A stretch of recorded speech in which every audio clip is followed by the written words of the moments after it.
Hello everyone. We have just uploaded two videos describing SWATCUP Premium for SPE program and for PSO program. Now I want to make a video showing you SWATplus-CUP SPE and PSO programs. These are new updated versions, so if you don't have these, I suggest that you download these new versions of the program. So let me go quickly and directly to the SWATCUP Plus program. So the interface looks exactly the same for all the programs. And so let's just start here with a new project. The first thing we have to do is get the text in out for a SWAT Plus project, which is here. Next, we identify the algorithm that we want to use. Let's try with SPE. Project name, we give it a name. Let's call it test1. And then .spe.SWATplus-CUP will get added to this. And let's look for a location. I'm going to put it in the same location, which is SWAT Plus, and finished. Now, as before, let me just very quickly show you there is a folder behind this project. It's called text1, and that looks exactly the same as the previous ones, with the exception of programs for SWAT Plus and also all the SWAT Plus files. The backup is just a backup of your initial text in out, just for convenience. This is put here so that but it will never change because SWAT Plus does not use the same procedure for parameter change. It now makes the parameter changes inside the program as it runs. So SWAT Plus actually makes the parameter change and not SWAT edit as it used to before. And then the rest of the folders are so exactly the same. So let's start from the beginning here, parameter information file.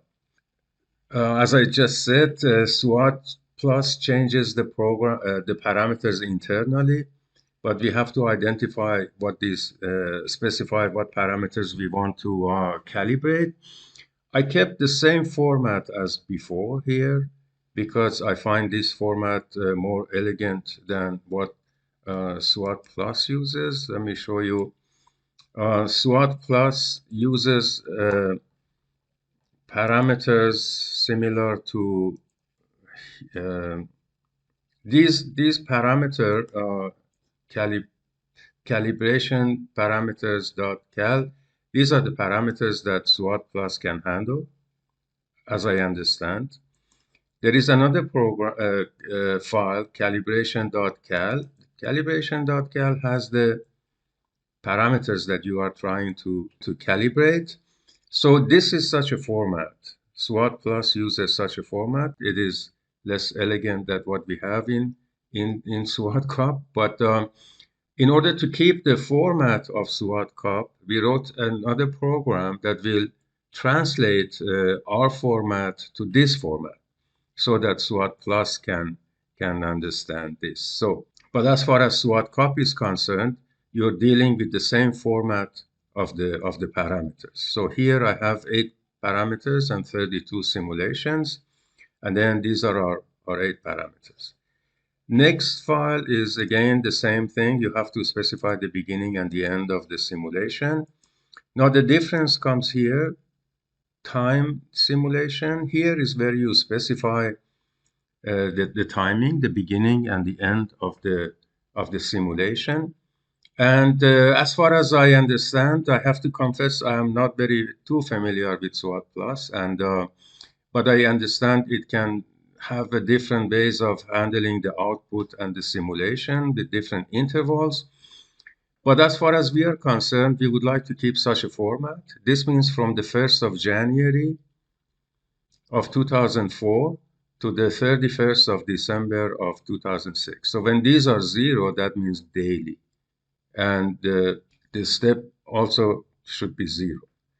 The actual step is here, and we go by this file. And here you have to write the number of years you skip. And this is the warm-up period. And again, SWAT does not write the outputs of warm-up period to its output file, SWAT plus. So you need to, when you do your observations, you have to start after the number of warm-up years. So here, for convenience and to save time, because SWAT plus runs take a considerable amount of time, so I have no skip, no warm-up period. But I suggest you should have 2 to 3 years of warm-up periods always.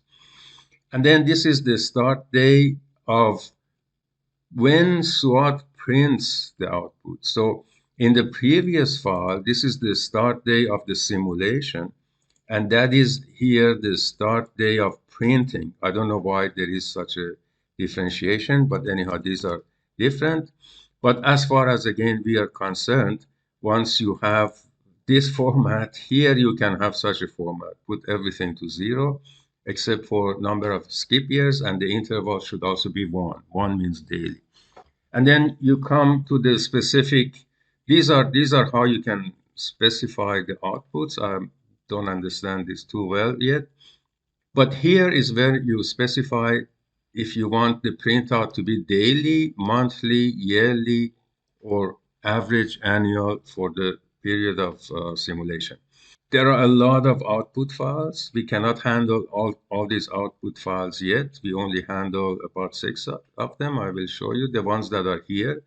Channel SD morph, where the flow out is here. Channel SD, HRU water balance, basin water balance, land use unit water balance, and reservoir. So currently, these are the files that we can handle. That means we can extract output from these files. And then, so if there are any variables in these files, you can use to calibrate your model.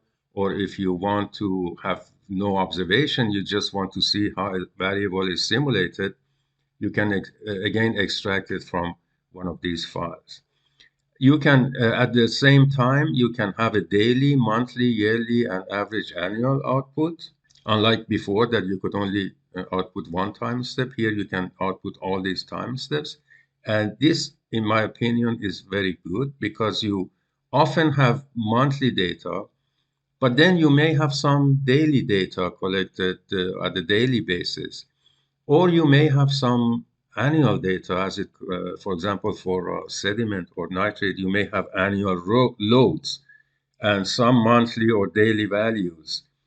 And then you may have average annual for a period of years. You may know, usually the local experts know what the load of sediment and nitrate is on a long-term or annual basis. So those information you can use also as, for example, soft data, and then to calibrate your model at the same time for monthly, daily, yearly, or whatever that you have.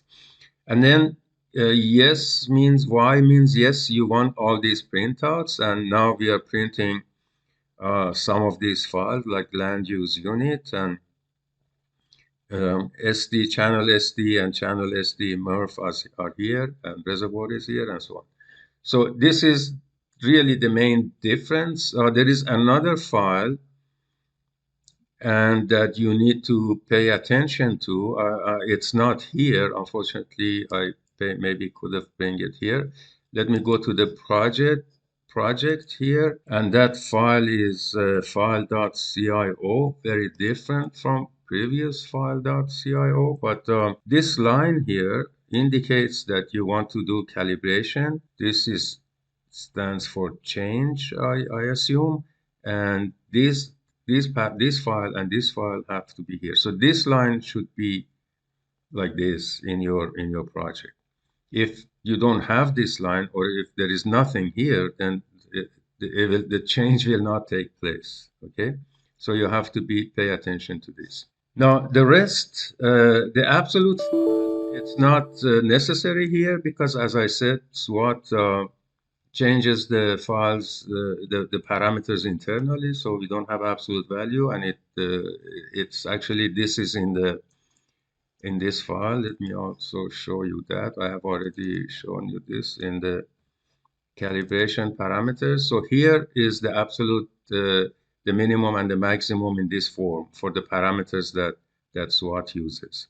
So we don't have it here. And I suppose in the next version, I will activate this so it will show this file. So I should have done that. And then you have observation. So observation, really, there are many here, but you don't need to worry about all of them. You just need to worry about your what you have, the data that you have as observation. So let me first go to the observation, which it's used to as objective function. So what you have measured and want to use as objective function, that's what's important. So, and that is here in the objective function, under objective function in observe.text. In observe.text, I have, just for an example, I have 3 variables. And these 3 variables are average annual flow out from subbasin number 3. And I have daily flow out from subbasin number 3, but I only have, for the 3 years of data, I only have the first 10 days of each year.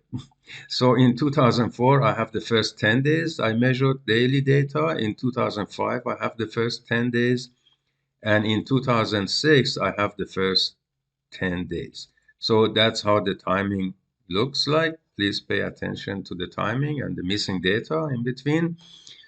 And then I have monthly data for 3 years, 2004, 2005, 2006, that's complete data.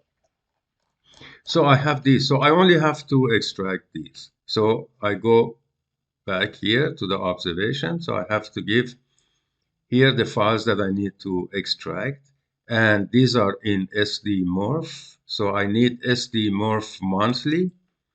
SDMorph monthly, this is my observation for SDMorph monthly. I need SDMorph daily. This is my observation of flow out in subbasin number 3 for daily time step. And then I had average annual. Average annual, there is just one data point, and that is my data point for average. So I only have to worry about these 3 things that I have I want to use in the objective function. So all the rest, I don't have to worry about it. And then you can activate and unactivate things from here and only fill the files that you are going to use. And then when it comes to extraction, it's the same. I have from SDMorph monthly. That's the name of the variable and also the name of the file that the output that I extract from SWAT will go into here.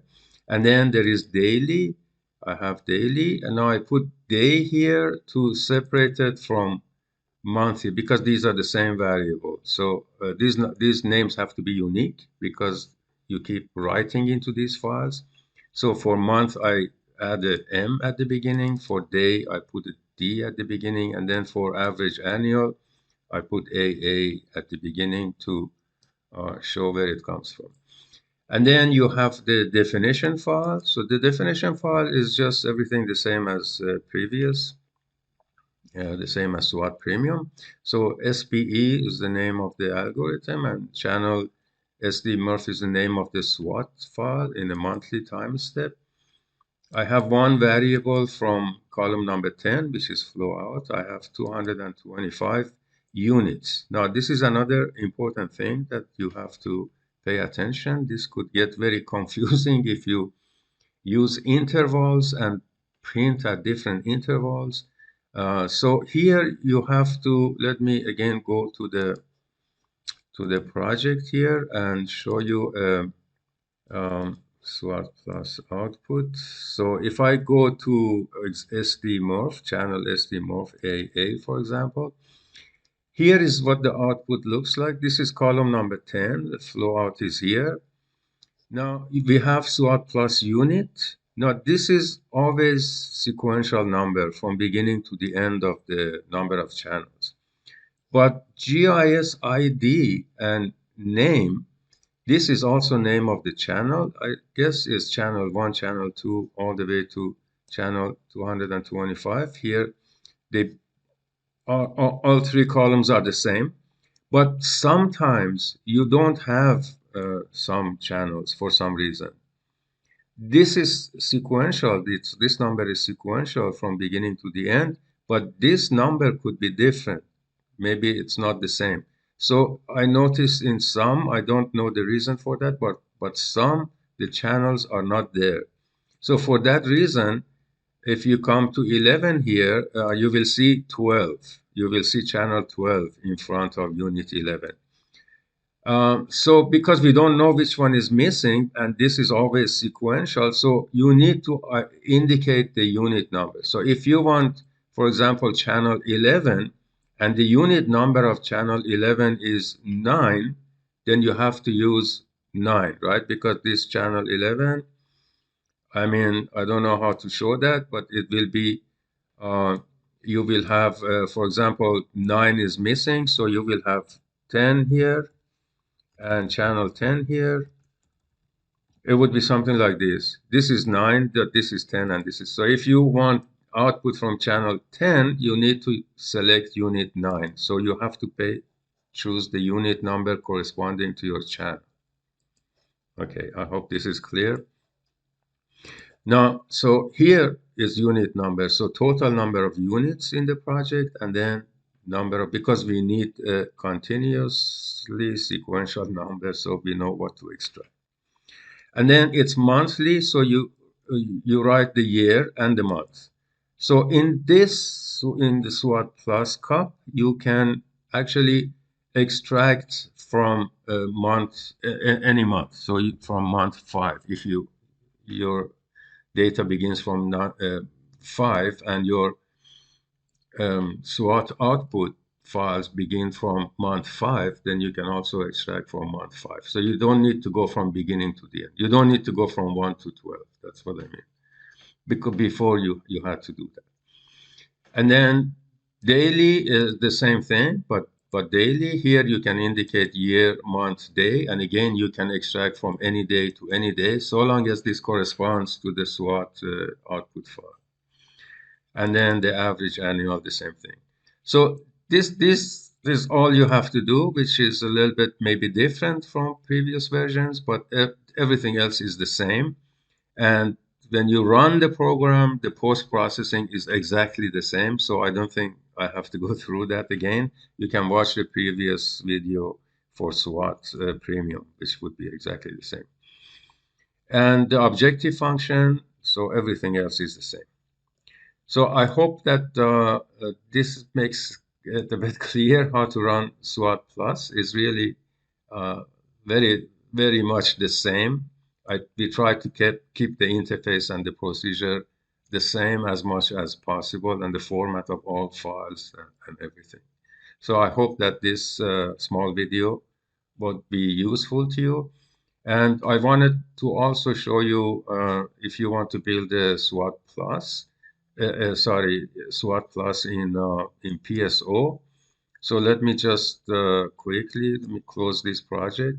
So you would do the same thing. You would have a new project, and the text in out again you need. So I will quickly grab the text in out here, and plus is here. That's the text in out, and then you need to identify PSO, and then you need to give a name. So I can give the same test1 project, and then now you have PSO SWATplus-CUP, and then where to put it. So you can put it the same here. Okay, finished. So the same thing happens here. Everything is copied in exactly the same format under the PSO name. You have the backup, you have everything else except for the PSO files. And the procedure here, again, the files are exactly the same and everything is exactly the same. So you can So you can watch any of the previous 4 videos and you get a good idea of how to build a project and run a project. With respect to the meanings of the files and calibration and how you should do the calibration and all of that, I have discussed those in some detail in previous videos. We have, I think, now about 25 videos or so. And you can watch any of those videos to get a better feeling about the whole program and the theory and so on. What I'm going to add to this video is what I added to the PSO video about the use of the best fit solution to represent your parameters and also your model. Okay, at the end, let me show you something that I hope you are going to do with your project also. I really highly recommend that you try this.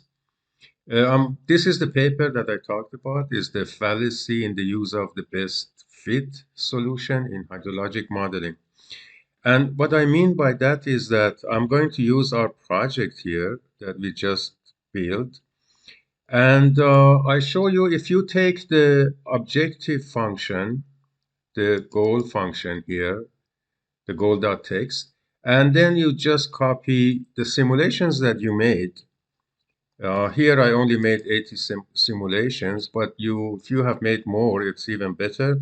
So if you copy this file and bring it into Excel and paste it here, and all right, so this is, let me just fix this so that they line up. All right. Now, this last column is our objective function. These are all our parameters. Now I'm going to sort on the objective function. And this is what we get. Now, this would be my best simulation value. This is Nash-Sutcliffe, and these would be the parameters associated with the best simulation. Now, many people are trying to improve this. So suppose you improve your Nash-Sutcliffe. The point is that the next best simulation is significantly not different from this one. In fact, they are similar. If you run a statistical test and to determine the level at which these are not significantly different, you probably end up somewhere very down here. 0.16 and 0.13 in Nash-Sutcliffe world is not significantly different. Now, you cannot just use this set of parameters to describe your model. You've got to choose all this because this statistically is the same as this, the same as this, the same as this. And when you look at the parameters, they are very different. They're very different. So you have to consider the p-value and the r-value to describe your model. And all the parameters associated with the 95 PPU, all the parameters that build the 95 PPU are solution to the problem that you are addressing. So please repeat this with your project so that you don't have to worry so much about satisfying the Nash-Sutcliffe criteria, which are extremely subjective when you divide it into good, very good, satisfactory, and that it's extremely subjective. You have to consider the uncertainty, and you cannot just rely on one simulation to describe a model which is highly uncertain. All your inputs are uncertain. You cannot end up with a solution which is completely certain.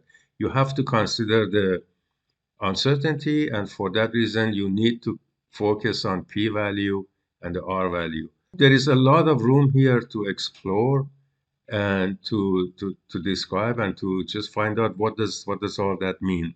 So I hope that you guys spend some time on this and try to explore this and make some sense out of the out of calibration of a watershed. There is a lot of room for research here. Thank you for listening.